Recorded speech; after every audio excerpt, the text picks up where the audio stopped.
Robin. You're listening to Opie and Anthony. On the virus. Sirius XM. What is the story with doing advertising on like website podcasts and whatnot? Are people advertising? Oh yeah, you know? yeah. That's how people make money. And they get a definite. The advertisers love it even more than TV, it seems, because they know exactly how many clicks they get because there's a counter. There's no Nielsen ratings. They know exactly how many people have seen their product. That's why I think when you look at a YouTube channel and it says Lady Gaga's video has 54 million views, that's a lot of advertising money because every product says we know exactly how many eyeballs have been on this. And a lot of times you have to sit through at least 5 seconds or sometimes the whole 30-second commercial. But that's how they're making money off the internet, and that's eventually what's going to drive the internet is going to be all the advertising money, which is... Is it all the same products, or is it... No, a bunch of different ones. Some of it's for TV. Like, again, we talked about Sabbath. They did a brilliant campaign on YouTube. Almost every YouTube video I watched, a little banner for Black Sabbath 13 would come up, regardless of the video. So they did a massive campaign on YouTube. And this was just any kind of video at all, or was it particular to that kind of music? It was surprising. There were videos that I thought were out of that demo, and I can't remember any examples that had a 13 ad for them. I don't know if it was all something like Trent Reznor, something like 9 Inch Nails might get the Black Sabbath banner, right? Yeah, that one you'd expect. But then there was other stuff I watched, which were just like whatever regular videos that were Selena Gomez. Yeah, something weird. Or even a non-music video. Something twisted. Speaking of something twisted, did you see the movie Spring Breakers? Spring Breaks? Yes. It's like teen porn, right? Was that intentionally made to be so bad, like Showgirls? Did you see Showgirls? Yeah, I went to the theater to see it. Okay, and it was so poor that it was good, right? Yeah. Andy Warhol once said that if you do something intentionally so bad that it'll turn out good. Yeah. I'll give you an example of Van Halen. We tried to write the worst punk rock song. Single, no chorus, no verse, no nothing, just 2 stupid chords. Tried to play the stupidest solo possible, and that's how we wrote Ain't Talking About Love. Even the chorus is supposed to be punk rock. Everybody at the time is yelling, I'm in love with you. I'm going, I ain't talking about love. And I'm intentionally not singing, just shouting it. You follow me? And tried to make the worst possible song possible. Wow. We were getting drunk in the basement, and about halfway through the evening, I said, uh-oh.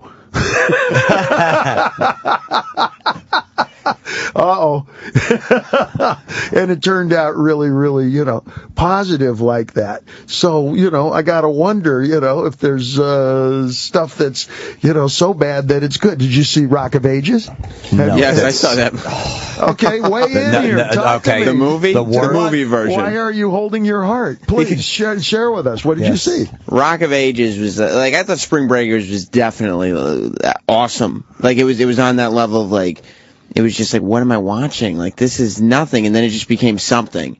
You know what I mean? Well, Spring Breakers, it's being pitched as kind of, it's almost documented. These are young people having fun on spring break, and it's kind of real, kind of whatever. And I'm watching movie guys, critics, even in Japan, sitting there rubbing the little chin hairs, going, it seems a bit like a dream. Yeah, like 5 little nectar butts in bikinis doing a federal court appearance in front of the judge, and they're all in their bikinis. Yeah. Do you think it's a dream?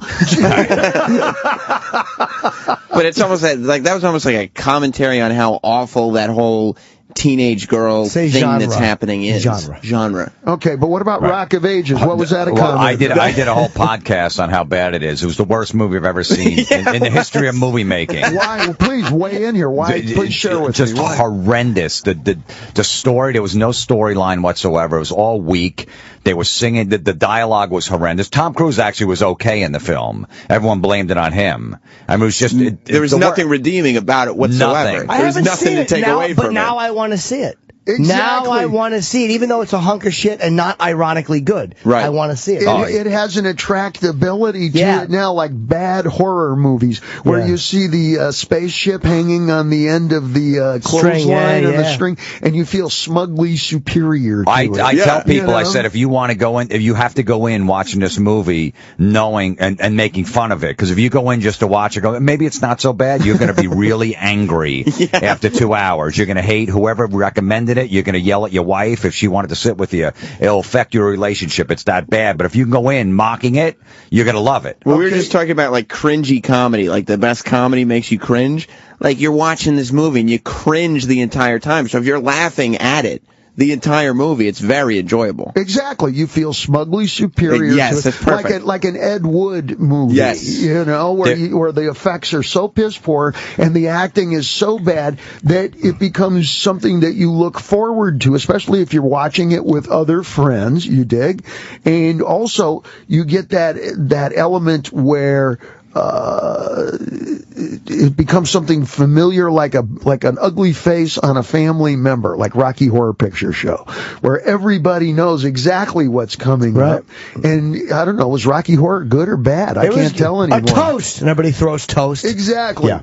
You know, and the songs are quote unquote so bad, but if you sing them all together, well, it's like campfire songs. Yeah. Technically, those suck too. But if everybody's having a great time, it was the best dinner I ever had, and it was nothing but salami and white bread. But you were starving, and you were with family, and you were at the beach, and it was Coney Island. It's the community feel of it that makes it something a little bit more. Like, I love Rocky Horror. Sweet Transvestite's a great song. And what's the other one? When they get fucking Time Warp? Damn it, Janet's very good. So you know what? The music does stand up in that. It's like the Monkees, where it's fun to make fun of the Monkees until you actually sit down and go, well, these songs are pretty damn good. And you probably weren't even around when the Monkees were happening, and you can sing me monkey songs. Of course, yeah. I was watching the reruns when I was a kid, thinking it was like a new show. Yeah, you can make fun of the Monkees all the way up until you start listening, and you go, wait a minute, those are real songs. That's why you can still talk about the Monkees this many summers after 1965, and everybody goes, yeah. And if you really want to test my word on it, say, which one's your favorite monkey, and somebody can always answer. Yeah.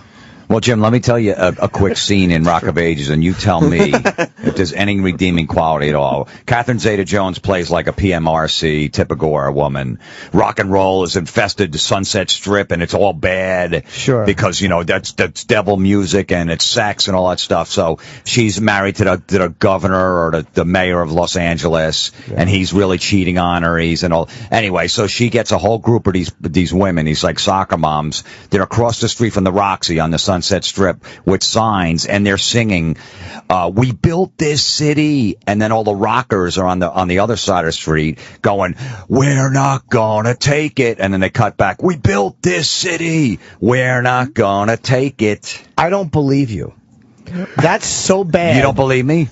That's not something that was ever conceptualized or shot. That's a lie. It's not a lie. No. It's the music, man. It's where they split the screen and the four barbershop guys are singing Light a Rose on one side, you know. You didn't like the rock and roll mashups? On the other.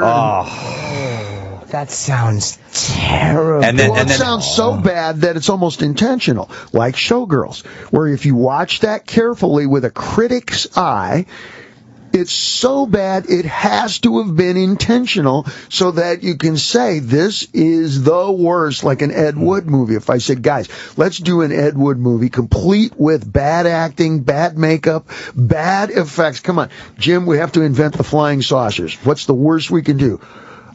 Paper plates. Mark, get some paper plates. Right. Fishing line, it's a little thin. Do we have any rope? Good. How about a shoestring? Better. A dirty one? Nice. Yeah. It's like when Tarantino did Grindhouse, and he intentionally made it look bad. And he fucked up the film, and he made the film jump. Tarantino did that, right? You're right. To give it the old movie house feel. The acting was purposely not good, and Yeah, I've accidentally done that in every project I've ever fucking worked on. Unintentionally been fucking Ed Wood awful. Yeah, but if you're doing it like Showgirls, I don't know. You have to look at the brilliance behind the people. Like when you look at the UK Office, Gervais is a master in that because the jokes, there's a genius to the jokes, but they're so uncomfortably awful. His performance, it literally makes my skin crawl, and it's so good. It's a masterpiece, his performance in The Office. But he was brilliant, and Stephen Merchant's brilliant. So you know that like it came full circle, and there were comic geniuses behind this fucking awkwardness. Right. There comes a point, it's almost like they went from 12 all the way around to 12. But somebody who's really just genuinely awful, they go from 12 to 11:58 and they stop. And in that little difference was what makes a great watchable thing and an absolutely terrible, enraging thing. Because for me, on a show one like is acting, and the other is just somebody actually being awful. Being Right. terrible, yeah. Acting you can watch infinitely. It's like when Warhol did his Brillo boxes; they were just different enough from the real Brillo box. Right. You know, somebody tried to copy it, got a bunch of Brillo boxes, put them up in the window, and couldn't sell any of it. That was just a real deal. You're doing an impression of it. There, you have to suspend your disbelief a little bit. There has to be some artistic license, some otherworldliness to it, just a little bit. Do you think the American production of The Office is pretty good? No, I don't. But again, I acknowledge it's a good show, well acted, because it's so successful. It doesn't do anything for me. I watched a few of them. It just reminded me of how the brilliance of the UK Office. So I get it. I don't have to love it to acknowledge. What's the worst job you ever had? Drove a forklift for Cerro Copper, where I had a boom attached to the front like a crane, and I was unloading 20-foot copper bindles in January off the back of flatbed trucks on a fucking ramp that was broken. So if I came off the wrong side of the ramp, I would have fallen off the dock on a forklift. That's the worst job I ever had, by far. My worst job was my first job. Ernie Robertson, who ran a horse training stable over in Eaton Canyon, about 2 miles from where I was living in Pasadena, California. And he said, I'll give you your first job. He said, but I have to start paying you minimum wage at the age of 13. He says, you got to go get a Social Security card, and you can't be 13 because I'm not going to pay you minimum wage. It's the first time I lied to the government. You know, I rode my Schwinn. This was in like 1966, 67, something like this. I rode my bicycle over to the Social Security office in Pasadena, California. It was a much looser time. You could actually walk. A kid my age could walk in there and get the Social Security card. I told him I was 12 years old. And instead of actually 13, so that I wouldn't have to receive minimum wage. For many, many years, up until about 10 years ago, I thought I'd get thrown in prison when the government found out I was actually telling people that I was a year younger than I actually was. Every now and then I get caught for it in the press.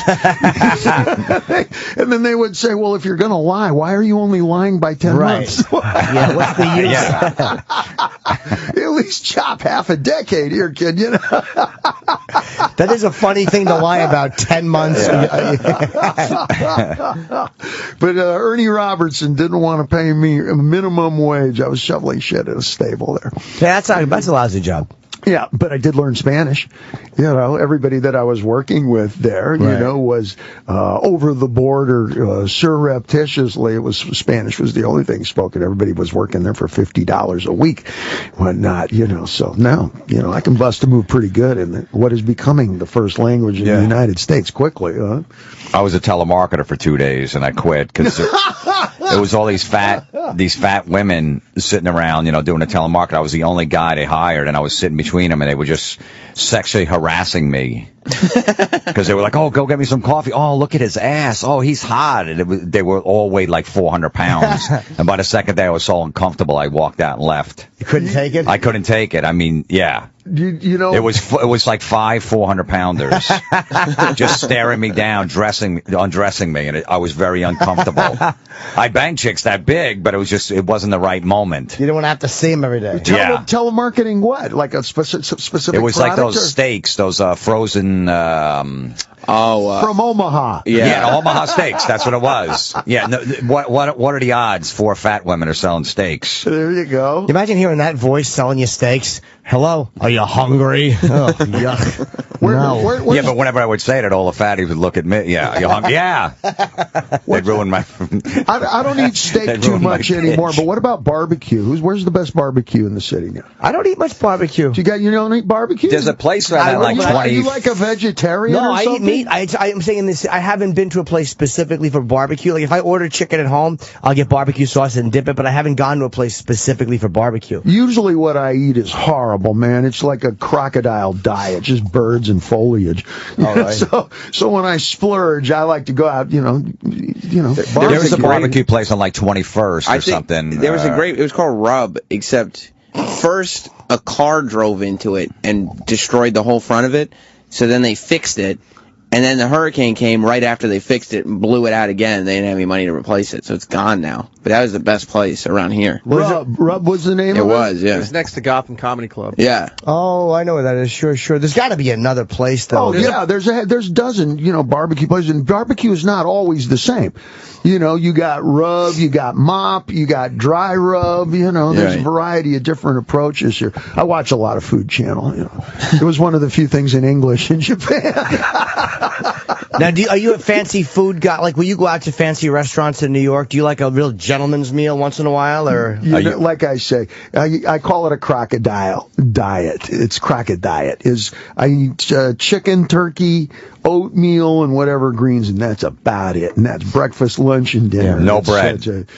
Hardly ever. Sushi, no sushi. It's pretty rare. Breakfast is chicken burger, oatmeal, maybe some blueberries, maybe a protein shake, and most of the meals are pretty much the same kind of thing. When I go out to eat, I'll splurge for what most people consider standard, like a peanut butter and jelly sandwich, or McDonald's, the number 2, the 2 cheeseburgers with the extra large fries, and whatever. For what, is kind of standard for most people is like happy holidays for me. How often do you do that? Will you eat like really like a shit meal just to enjoy yourself? About once a month.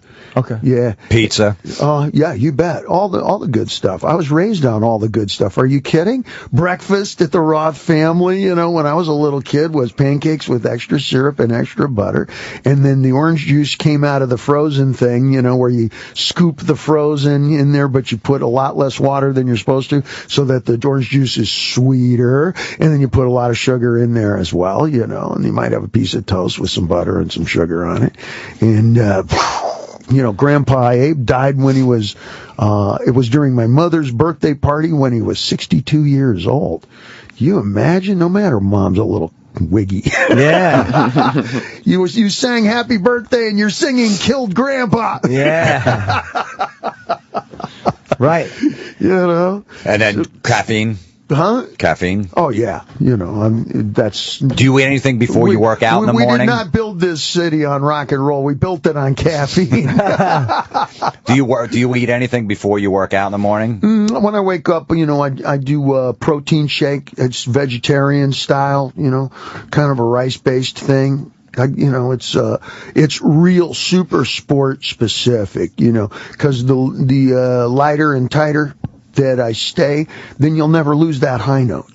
I make that joke about going to hear Stairway to Heaven, and homeboy's not quite hitting that high note. That's not a product of genetics. It's not a product of bad luck. It's a product of breakfast and what you should or shouldn't be eating in terms of, do you really want that high note? You want to preserve it? You can go see Tony Bennett, and he's still got his high note, and he's well up in his 80s there.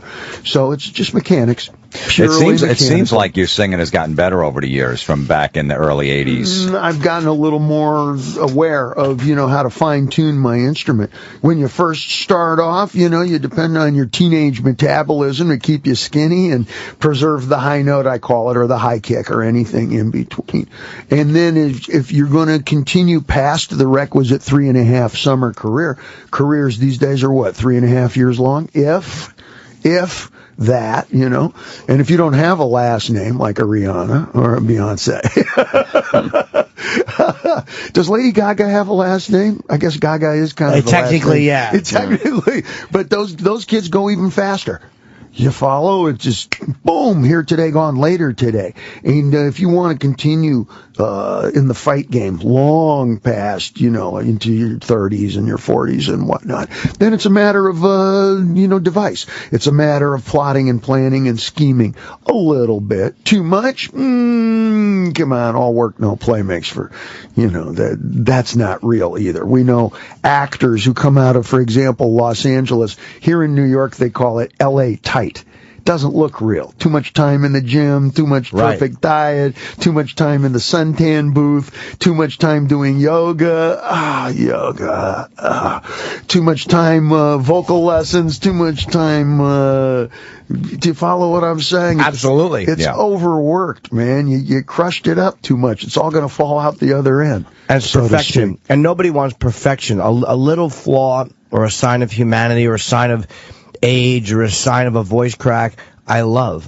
One of my favorite things in the new Sabbath record is in the song Damaged Soul. There's one part where Ozzy says soul, and his voice cracks a little bit, and it's my favorite part of the fucking record is that moment. Your favorite jeans are not brand new. Right. They're the fucked up ones where the holes are in the exact right place, and the fade happens just exactly right here. Yeah, exactly. Your favorite cowboy boots are not polished and perfect unless you speak Spanish as a first language. No, the Tejanos love that. Brand new blood red cowboy boots and a brand new straw cowboy hat on Friday night. I'm down. But that's not my first language. I like cowboy boots that show the distance. Look at these shoes. These shoes tell a story. These shoes have about 22 countries worth of passport stamps on them, and so does the area right around my eyes here. Right. So my smile lines are so deep it goes in one side and out the other. It's not actually two lines. Now, wait, does that you think it has anything to do with the way people are raised, though? Like, people who are raised with a decent amount of money are comfortable, kind of like faded or beat up things are more comfortable, and people who are raised without money or totally broke love the new stuff because they didn't have it. I'm wondering if that has anything to do with what people like, too. Yeah, perhaps you want what you don't got. I am increasingly aware of how hard we work once we're successful in our arts and entertainment in the United States, how hard we work to look like we don't have any money. Right. Who is... Get a smile over No, it's true. You go overboard to make sure because you've never been a showy guy where you've, known to live a lavish lifestyle. No. For example, Elton John can't go anywhere without all of the lights on him, all of the spotlight on him. He starts with basic purple and goes to bright yellow. Right. And that's just his glasses. And I love that. Do you follow? But I myself, I have a different balance to what I do. I like to kind of lurk around the edges a little bit. As a matter of research, I like watching people. I like, like I said, listening and finding, the little bits and pieces that I use in my art form. Are you friends with Mick Jagger? I have been. I've hung out and shared some strong drink with him before. Why? What are you leading up to? No reason. I don't know him. I met him once and I was pretty starstruck. And I'm just wondering if you were friends with him. There's no reason for me asking. I'm just curious. Where do you put him as a front man? All time. That's in rock and roll. Well, that's interesting because in rock and roll, there was a whole lot of great new audience members who had never seen where he got it from. You follow? If you watch the Teenage America something show from the early 60s, I think it's 1965, James Brown comes on right before the Rolling Stones, and he does Night Train, and you can tell that he is competing. All right. This is when James had the famous giant conch haircut. It was called a conch. And it took almost 3 hours to get his hair to do that. That haircut was so cool it had its own fucking area code. Okay. And, everybody imitated James Brown, doing the mashed potatoes and, I think it was called the Hully Gully, etc. That where you kind of move your feet, etc. And he was competing with the Rolling Stones. You could tell right away. And he burnt that stage down. Burn it down. Mick then comes out with the Stones, and it's a pale white boy version. It's just written all over the screen. Now, admittedly, he did get a whole lot better at that. But just as if you watch Michael Jackson, and if you know the influences where it came from, arguably the influences were a little bit stronger doing what they were doing. Watch some of what Michael was doing on that stage. He's imitating some of the Flash teams like the Nicholas Brothers or the Berry Brothers. You can Google these. You see these on YouTube. These guys come out of the 40s and the 50s, and you'll see the moonwalk. You'll see, the double backspin, etc. But it was done a little bit better. You follow? And this is what I see when I see the Stones is I knew that giant totem pole when it was just a tree stump. Right. And I'll always think that to a degree. Just as when people will watch Van Halen, there's a lot of folks who think I'm completely original, and then there are those of you who know that no, I stole most of my moves from James Brown. James Brown.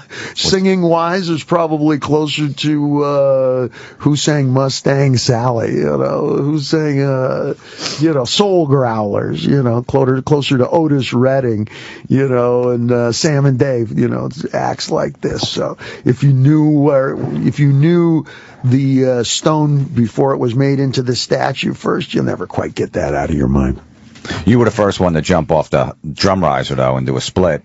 I never saw that before. Okay, well, that's not called jumping off the drum riser and doing a split. That's called a 460 moonsault off the top rope. I forgot it was your wrestling move. Right? And now that I dial in the color, you go, wait a minute. It was the snooka fly drop. Wait a minute. That was the sunsplash move. Wait a minute. No, nothing new under the wrestling sun. And that was always great with Dave because there was always a story, and you never, like you were saying before, like you never denied it or said it was the truth. One, I think you were in a cast on the back of Van Halen 2, and they said it was from the picture you took on the album cover from jumping off the drum riser. Yes, that's true. That is true. And there was another one where you broke your wrist, and there was a story that you got in a fight with a guy in a bar over rock versus disco. And because he liked disco and you were a rocker. Shit, I don't remember exactly that. But I remember jumping off that drum riser. Those are wrestling moves. You know what? And I was just on the radio. I was just doing a podcast with Stone Cold Steve Austin, the wrestler. It was the other night, and I was talking to him.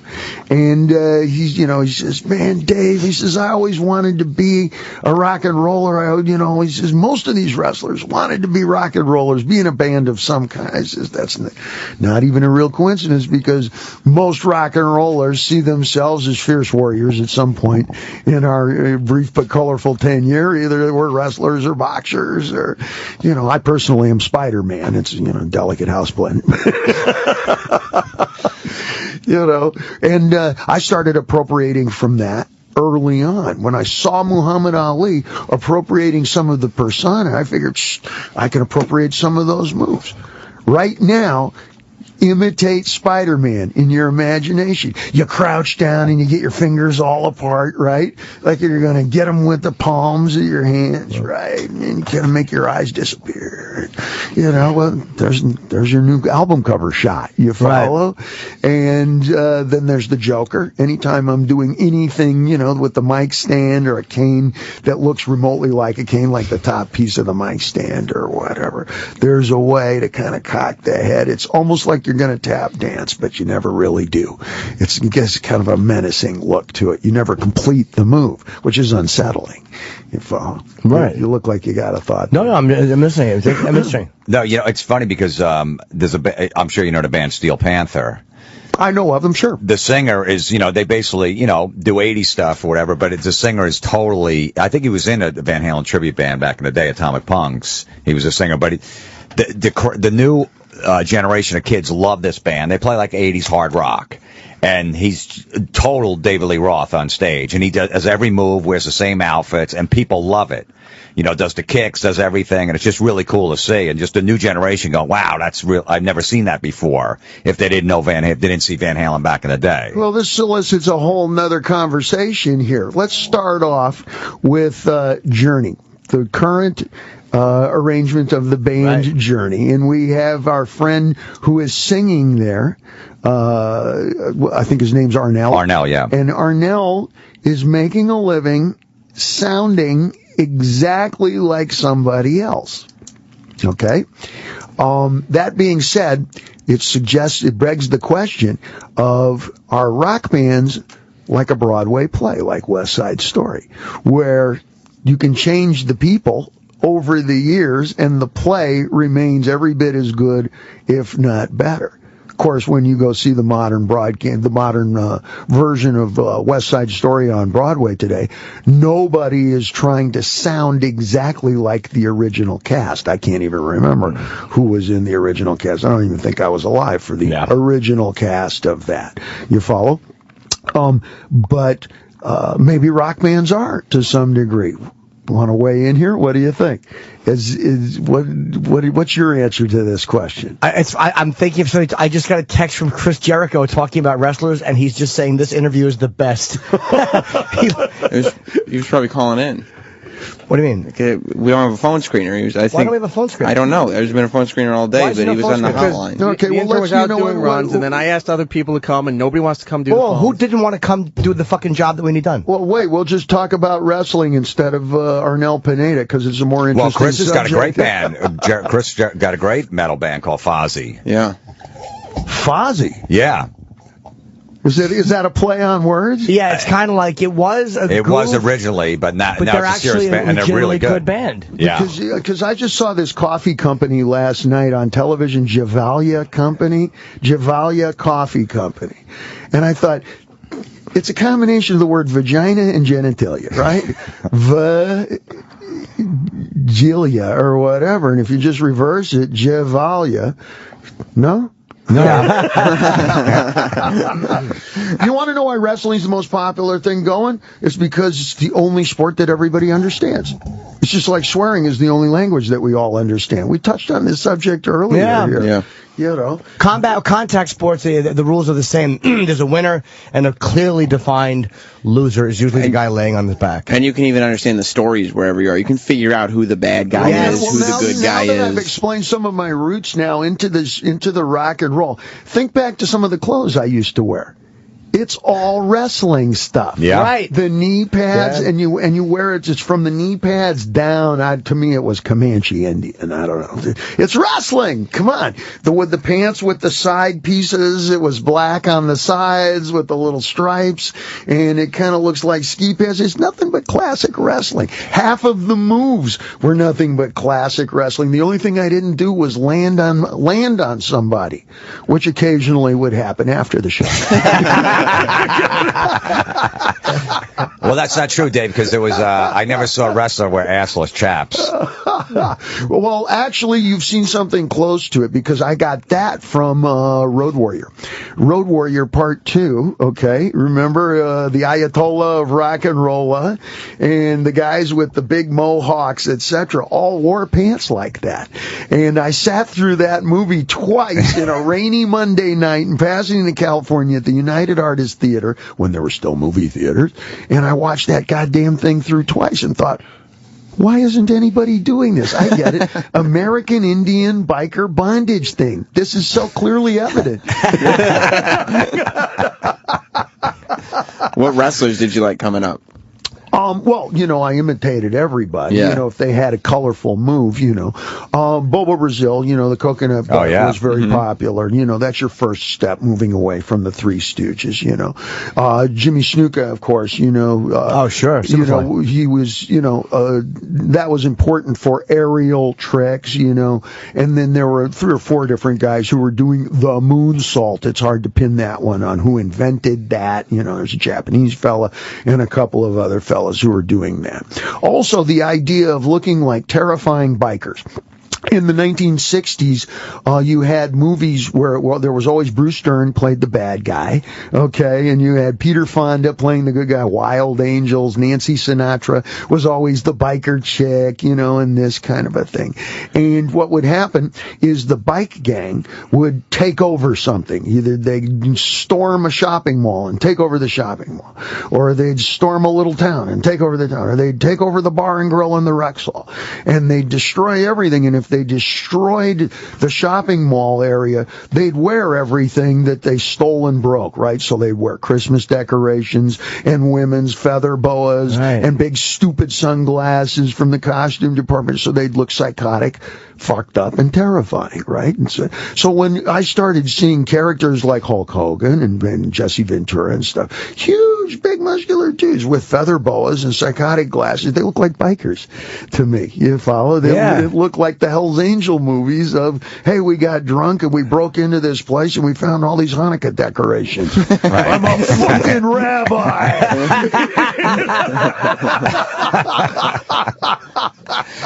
Did a Van Halen So I would key into those elements, you follow, and then there were always. It's hard to determine, is it the fight or the theater? Is it the actual showdown at the OK Corral, or is it the build-up, the stagecraft, we'll call it?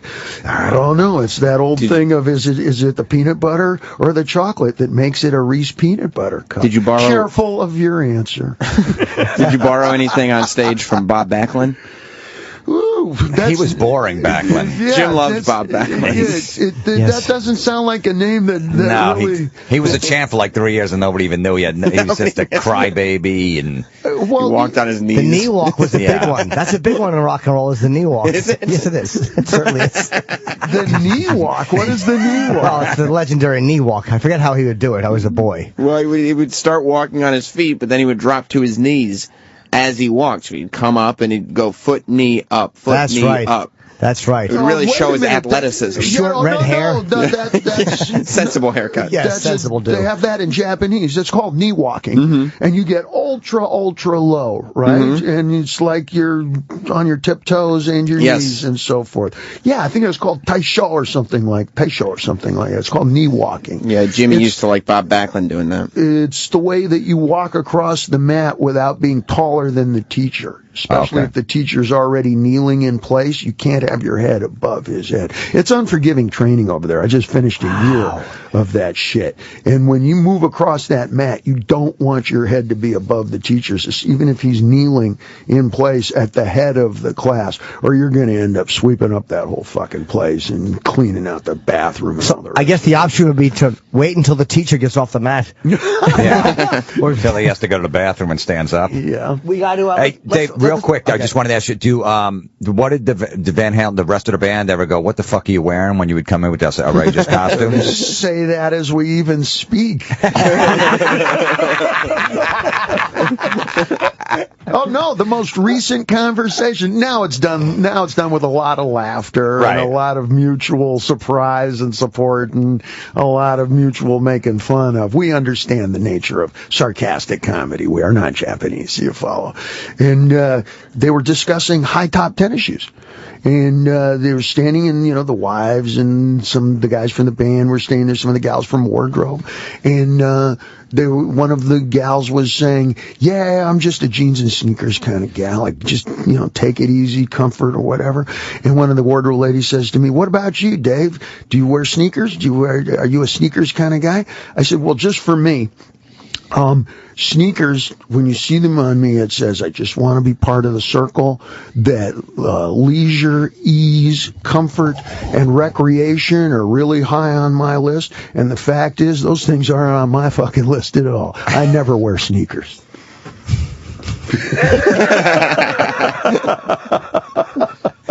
Your brain is a very... I could care less about recreation and ease and comfort. I'll sleep when I'm married. What are you going to say? Your brain is a very... Your brain's a very interesting thing to watch go from point A to point B.